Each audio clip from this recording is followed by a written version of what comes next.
moving along. We will have a time a little bit later to go over all the logistics for the conference. Right now, I'm going to welcome up Ray Martin to introduce our next speaker.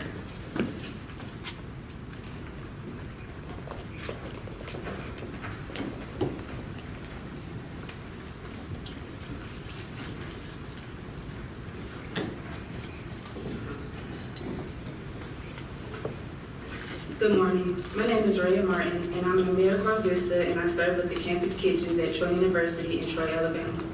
I have been serving for almost 5 months, and I must say that it is a pleasure and a privilege serving alongside such amazing individuals doing such amazing things in the community. One of the highlights of my service thus far is seeing so many young minds ready and willing to learn about gardening and nutrition. I fight against hunger because I believe that the efforts to increase food security and nutrition in our communities can propel someone somewhere toward being the greatest version of themselves. It is my pleasure to introduce Joe Berg.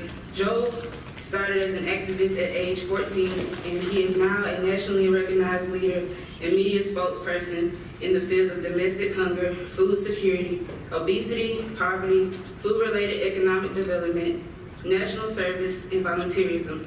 As the CEO of Hunger Free America, his initiatives directly support the work of student leaders through engagement in advocacy and policy research, support for capacity building services, advancement of on-the-ground benefits access, and much more. Hunger Free America works to enact the policies and programs needed to end hunger. Prior to his work with Hunger Free America, Joe held his various positions at the U.S. Department of Agriculture. He is the past winner of the Secretary of Agriculture's Honor Award for Superior Service, one of the department's highest honors, and the Congressional Hunger Center's Mickey Leland National Hunger Fighter Award. Joe also serves as on the board of the New York City's Human Services Council. Additionally, he is the author of 2 books, All You Can Eat, How Hungry is America, In America, We Need to Talk, a self-help book for the nation. Hunger Free America also manages the Anti-Hunger and Opportunity Corps, which places AmeriCorps Vista in hunger-fighting organizations across the country. Currently, 11 of these vistas, including me, are serving at Campus Kitchens chapters across the nation. Now I introduce to you Mr. Joe Berg.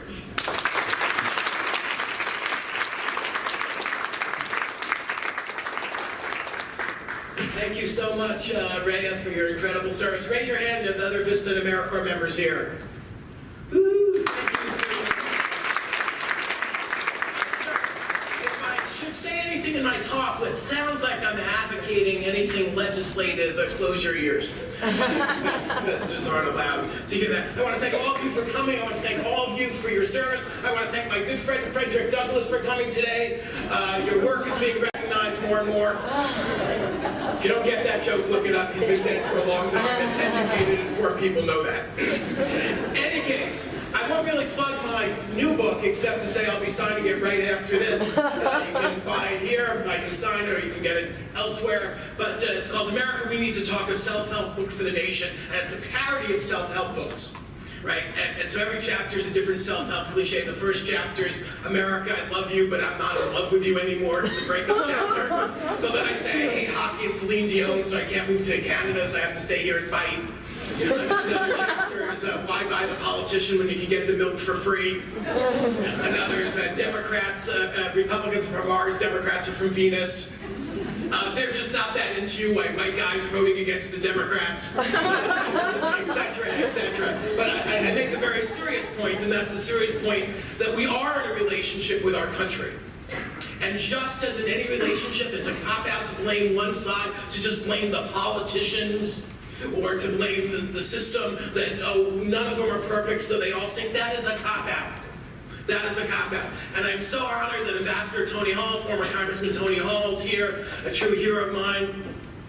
And if you're going to say, like, he's the same as the people who are now trying to take health care away from 24 million people, and they're all the same, but this is a man who fasted to preserve, almost to the point of real illness, on a hunger strike, to preserve a hunger commission in Congress, or attempt to preserve a hunger committee in Congress, and has dedicated his life to fighting for low-income people, truly acting out the gospel. If you're going to say, oh, they're all the same, that is just a cop-out. If you say, out of all the human beings you know, they're all the same, well, that's just not true. No one's perfect, no one's probably all evil, but our system is only good as bad as we make it. So that's a pitch for my first book. Now, when it comes for my new book, now I'm going to sort of summarize my first book, which is Why We Have Hunger in America and what we can do to end it. I have good news and bad news. Which do you want first? Bad. These are tough times. People used to say good news. Well, the bad news is there are 42 million people in America and 13 million American children living in households that can't afford enough food. Here in the fine Buckeye State, unfortunately, Buckeye State could be in the final four of hunger, or up there. 16% of the people in the state, 1 in 6 people in the state, 27% higher than a decade ago, live in homes that can't afford enough food. Think about that. Nationwide, 42 million people at a time the stock market's never been higher in history. Never been higher in history. The 400 wealthiest people in America have a combined net worth, according to Forbes, of $2.4 trillion. That's trillion with a T. The 400 wealthiest people in America have 4 times the amount of money in their bank accounts as the entire U.S. budget deficit times 4. That's the bad news. The good news is history proves we can fix this problem and that you can take the lead in doing it. I agree with my old friend Mike Gurdon, it's not going to happen by just recovering more food. So I want to honor you for that work, but I'm going to push you. I never want to disagree with a host president, but I want to say honestly, if you've only fed 1 people, you failed, and we've all failed. And Catholic place disagreeing with Mother Teresa, but she said if you can't feed, 1 million people, just feed just 1. And I would say if you can't feed 1 million people, then we have to change the policies to make sure we do feed 1 million people, because we need to end this problem once and for all and not just make our field. So the good news, we have a plan to fix this. We have programs that work. You may have noticed wild swings in the weather, right? Wild swings in the weather. And there are still some people paid by oil companies to deny that human beings have anything to do with climate change. They say it's just a theory, right? You've heard that. Well, gravity is just a theory. Anyone want to bet if I drop the water, it's not going to hit the table? How about that? Works every time. You have water at sea level, and you move it down to 20 degrees below zero. What happens? It freezes, right? What happens if you move it up to 300 degrees Fahrenheit? Steam, right? Sometimes or every time? Every single time. Well, if we know that there are laws of physical science that apply to the world, why don't we understand that there are laws of social science that apply to the world? Every single time we've invested in people, invested in education, created jobs, ensured they paid a living wage, and then had an adequate social safety net for people, hunger and poverty went down.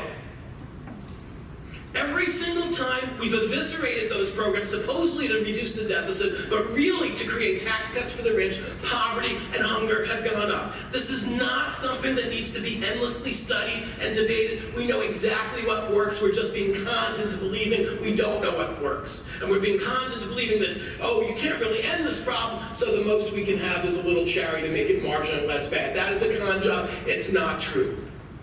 How do we know it's not true? Because we have detailed information on how much hunger there's been in America. Any of you ever heard the name Frances Perkins? Oh, well, gotta see some nods. She was the first female cabinet secretary in U.S. history. She was Secretary of Labor for Franklin Roosevelt. She helped write the Social Security Act, write the first minimum wage legislation, wrote the first worker safety legislation. The Department of Labor building in Washington is named after her. One of the few people in Washington with a building named after her that actually deserves it. Until there's the Tony Hall building. But in 1908, as a young graduate student, my alma mater, Columbia, you may not have heard of Columbia, it doesn't send a lot of people to the Football Hall of Fame, but You might imagine I did better on the debate team than athletics. In any case, she wrote a master's thesis on hunger in New York City among children. And they were starving to death the way you might see in Somalia today, or North Korea, or parts of sub-Saharan Africa, or parts of southern South Asia. You know, as bad as hunger is in America today, you just don't see kids with a distended belly. You don't see massive, massive malnutrition of kids not eating every day. So why is it better today than in 1908? And why is it better today than in much of the developing world in the United States, as horrible as it is that 42 million of our neighbors can't eat it? And by the way, I usually speak quickly because I'm from New York, but I've been on tour for my book in the South and Texas, so I've slowed down. So if I'm going too slow, just stop me. Why are things better than they were in 1908? In 1908, there is no SNAP program, no food stamps program. There is no WIC program, no Women's Infants and Children program, no school lunch, no school breakfast, no aid from the federal government to food banks, no summer meals program for kids, no after-school snacks program for kids, and there are no minimum wage legislations. Because we enacted those policies, we drove down hunger. Franklin Roosevelt created the first SNAP program, food stamps program, the Depression as a discount coupon program that helped. And other programs like the CCC that gave young men, I'd say young men, there's only men in CCC, nutritious food. The average person in the CCC gained 18 pounds. So these programs worked, but by the end of World War II, we still had massive pockets of malnutrition in this country, and generals came to President Truman and said, Mr. President, our boys are too hungry to fight. And he and some very conservative people in Congress created the National School Lunch Program as a defense mechanism. But by the 60s, we still had serious poverty in America. Mike talked about the war on poverty and the importance of that. What most people don't understand, including many progressive friends of mine, the war on poverty was working. Let's say it started the year President Kennedy ran for president and ended really when Richard Nixon was hounded out of office for colluding on a break-in of an opposing political party. Just think about that. So say it went from 1960 to 1974. Between 1960 and 1974, the poverty rate in America was cut in half. Let me repeat that. Between 1960 and 1974, the poverty rate in America was cut in half. 16 million Americans left poverty and entered the middle class. Now, some of it was broad-based economic growth, just not the war on poverty programs. But that broad-based economic growth was surely boosted by government programs, most notably the GI Bill, that said, if you've served our country in combat, you get aid to go to college, to pay for a down payment on a first home, or to start a new business. That, combined with the Great Society programs, cut poverty in half. Now, some people say, oh, well, there's still some poverty in America, therefore none of it worked. Think about that for a second. Think about that for a second. You wouldn't hear someone say, well, we put a lot of cops on the street, we cut crime in half, so it's a failure to take away the cops. If you judge the success of a program, rather whether it just wiped out a program entirely, you'd say every penny spent on the Pentagon and the CIA is an absolute waste of money because we still have enemies. You don't judge things that way. If you were head of the American Cancer Society for 14 years and you cut cancer in half, you'd be having parades about how successful you were. But yet we've been sold this bill of goods that none of this worked. As you heard, by the late 1960s, teams of doctors went out and assessed how much hunger there was in America, and they found pockets of third world style malnutrition in places like inner cities that were mostly people of color, places like Appalachia that were mostly white people, the Texas-Mexico border that was mostly Hispanics. And all throughout America, there were pockets of serious third world style poverty. This fueled the Poor People's Movement as well as media coverage of this issue and created a bipartisan consensus with Senator Robert Dole of Kansas, a right-wing Republican, Senator George McGovern of South Dakota, a liberal Democrat, teamed up to help create the modern nutrition assistance safety net with support from right-wing Republicans like Richard Nixon, although by today's standards he'd be a lefty on domestic policy, and that's the truth. He created the WIC program, the forerunner WIC program, to give pregnant women and children nutrition. He created that by executive order. And as a result of this bipartisan consensus, the modern food stamps program was created, the WIC program was created, school lunch was matched by school breakfast, they added the summer meals programs, and guess what? Guess what? Those programs worked. What? You're telling me government programs worked? Yes. Same teams of doctors went back to the same places and found that we no longer had massive third world malnutrition in those places because, this is shocking. Hold on to your seats. If people are hungry and they get food, they're less likely to be hungry. If people are hungry and they get food because they have jobs, higher wages to buy food, and there's a safety net like the food stamps program that helps them get food, they're less likely to be hungry. That's shocking. That's just totally shocking. By the late 1970s, because of broad-based economic growth, because places like Canton had good, middle-class, unionized jobs with long-term benefits, and because there was a safety net for people that wasn't enough, we almost entirely ended hunger in America by the late 1970s. Let me repeat that. We almost entirely ended hunger in America by the late 1970s. So why are 42 million of our neighbors living in households that can't afford enough food? Because we were sold on the myth of the bucket brigades. If you've studied history, you may know we used to fight fires with buckets. One bucket at a time, one bucket at a time. Someone would yell out, fire! You go to the well, and if it wasn't too hot and the water didn't evaporate, it wasn't too cold, the water wasn't frozen, too many people weren't sick because of yellow fever or cholera, they'd go out and get the water. The bucket brigades were great. They made us feel excellent. They were the faith-based armies of compassion of their time. You didn't need a big government bureaucracy. You didn't need a lot of taxpayer dollars. Alexis de Tocqueville, the French historian, came to America and said, the thing that made America great and different was than that old corrupt Europe is that volunteers got the job done. There's only one teensy little problem with the bucket brigades. They didn't work. City after city burned to a crisp. New York in 1776, I highly recommend David McCulloch's book, 1776, about New York then. You can read about the Battle of Brooklyn that took place just a few blocks from my home, decisive battle of the Revolutionary War. You can also read about the Great New York Fire.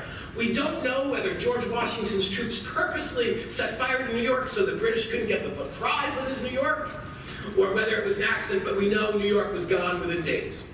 Probably wasn't Mrs. O'Leary's cow knocking over a lantern that started the Great Chicago Fire, but Chicago was gone in days. There were big earthquakes in Seattle and San Francisco, but it wasn't the earthquakes that truly leveled the cities, it was the fires that followed. Now raise your hand if in your lifetime a major American city you've lived in burned down entirely. No one? Huh. So cities don't burn down anymore, why not? Government solved the problem. Government, maybe I should say municipal, since government's a bad word. I say municipal. First of all, I don't know what buildings used to be made out of there, like by paper mache doused in kerosene or something. But we developed fire safety codes enforced by government that you had to build things out of flammable materials. I'm sure Walsh University would have taken these fine fire precautions without it, but many places wouldn't, including the factory in which my great aunt almost died in the Triangle Shirtwaist Fire, where immigrant workers were locked in. So, because of laws here, this building has sprinklers, has fire alarms, has fire doors. Those helped. Now, I love volunteer fire departments. I grew up in the suburb with volunteer fire departments, and they do great work, but they don't cut the mustard. They just don't have the resources to fight fires in big cities. And that's why in city after city we replace volunteer fire departments with professional firefighters paid by our tax dollars to be on call. Now, as a New Yorker, believe me, I'm especially grateful, particularly after 9/11, for our firefighters. But I don't know what they're doing when they're not fighting fires. I think posing for calendars or making their grandmother's lasagna recipe, whatever. But I'm grateful that when I'm running the heck out, they're running in. And we replaced antiquated bucket brigade technology with modern fire trucks. One morning at 3 a.m., I bolted up, when I was working on my first book, bolted up in the middle of the night to discover how much how much water a bucket brigade could deliver in a minute. I'm sure many of you have done the same thing. And I calculated it was about 60 gallons of water a minute. And then I used my handy dandy modern research instrument, Google, to say, I wonder how much a modern fire truck could deliver. 1,000 gallons of water a minute. And I recently met the head of a firefighters union in New York. He said, oh, that number's up to 2,000 gallons a minute. So, okay, imagine you're on, your third floor of your house and it's burning down. You're there with all your prized, possessions. Your new guide to Canton that you're taking home with you, your pictures of your dog and your family and your pets up there, your cats, with you. You've bought copies of both my books because you just can't wait. So you're there with all your prized possessions. And your brothers and sisters are sleeping in the next room. Which would you prefer? A volunteer bucket brigade, which may or may not show up. If they do show up, they have 60 gallons of water a minute. They can't even reach the third floor. Or would you prefer a professional fire department with 1,000 gallons of water or 2,000 gallons of water a minute that will be there in minutes because your tax dollars have paid them and trained them to show up and equip them with modern technology? Is there anyone here who picks, when it comes to your family's health and safety in your own homes, you pick the volunteer bucket brigades? Anyone? It's a pretty conservative area. Some of you from pretty conservative places, Alabama, elsewhere. So surely you would go with the volunteers over that horrible government fire department, right? Funny. I've given a talk like this all across the country at some very conservative places. Not once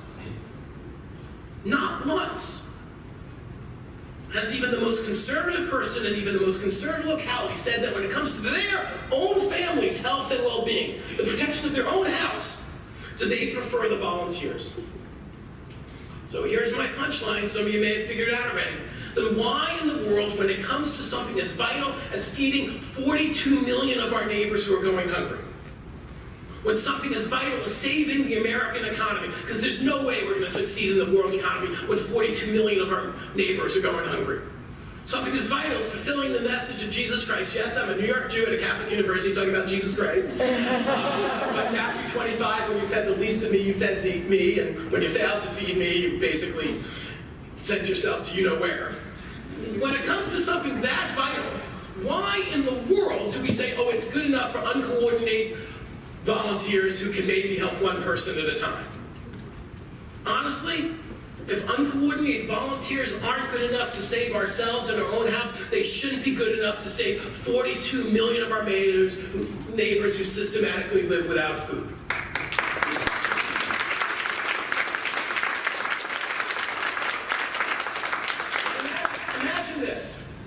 Imagine this. Your grandmother can't afford enough prescription medicine. Her doctor says it's really vital for her to get this to live. And they come up with a specific medicine. Do you wish that there was a government program that helped your grandmother be able to afford that prescription medicine, or would you go start a prescription drug drive and ask everyone in your neighborhood to go into their medicine cabinet and donate the extra prescription drugs grandma needs? I get nervous laughs at that, but really that's what a food drive is. Someone we've never met. We're telling them we have no idea whether they have diabetes or hypertension, goodness forbid what they like, that we're going to give them some of our leftover food. It's morally wrong and it's not going to solve the problem. And reducing food waste is absolutely vital. Didn't mention my biography. I was, I believe, to this date, the only federal official whose entire job it was for a few years to reduce federal food waste. I work closely with DC Central Kitchen and with food banks around the country. Understand that reducing food waste is vital to improving the environment because food waste is still the top part of the solid waste stream. Understands it can help reduce hunger at the edges, but I must say over and over again, there's no way it's even close to the answer to hunger. And God knows I hate coming to an and I don't want anyone to think I'm insulting you because I think you're doing fine work, but some of you, I saw t-shirts, reduce food waste and hunger. It's just not a true slogan. You know, the vast majority of people aren't homeless people you can just sell those few scraps to. They're working people who just don't earn enough to feed their families. And having agreed mightily with Mr. Curtin, I will just say one thing about the underclass and just pushing just a little. It is true. About 2.75% of our population is sort of permanently poor. Between 2008 and 2012, 2009, 2012, those are 48 months, about 3%, 2.7% of the American people were poor that whole time. So you can say maybe that percentage are perpetually poor, and 3% of 219 million people, that's about 10 million people, and that's a serious problem. But during those 48 months, a third of Americans dip below the poverty line for 1 or 2 months. And so while the 3% who are perpetually hungry, they may have substance abuse problems, they may have mental illness problems, although many of them are children and seniors and people with disabilities. The far greater problem, 10 times that number, 10 times the amount of people who are always poor, or people who are sometimes poor, is because they don't earn enough to feed their families, because there aren't enough jobs don't pay enough, and there isn't an adequate safety net like every other industrialized Western country on the planet has. It's that simple. And you guys from the West, like Wisconsin or Minnesota here, there are a boatload of people of Scandinavian descent in the United States, in those parts of the country, and they came because those parts of the world were among the poorest places on the planet, at least in Western Europe. And now they've essentially wiped out hunger because they changed their policies. And let me just close by saying that the threats we face now dwarf anything I've dealt with in a lifetime of activism. If 24 million Americans lose their health care, just so a few people can say they have a political win to fund more tax cuts for the rich, understand there will be mass hunger in America because people who aren't healthy cannot work, and people who don't work can't get more health care, and they don't have the money to buy food. If there's a dramatic cut in the Meals on Wheels program, more Americans will go hungry. And understand the stakes. Every soup kitchen, food bank, food rescue group, food waste reduction group in the country, soup kitchen, food pantry, provide maybe $5 billion worth of food. The federal safety net is 20 times that, at $100 billion, and that's way underutilized. If the SNAP program, the food stamps program, is block granted, a fancy way of saying we're going to shaft low-income people, take money away, and claim we're giving it to the states instead, we will have a massive increase in hunger.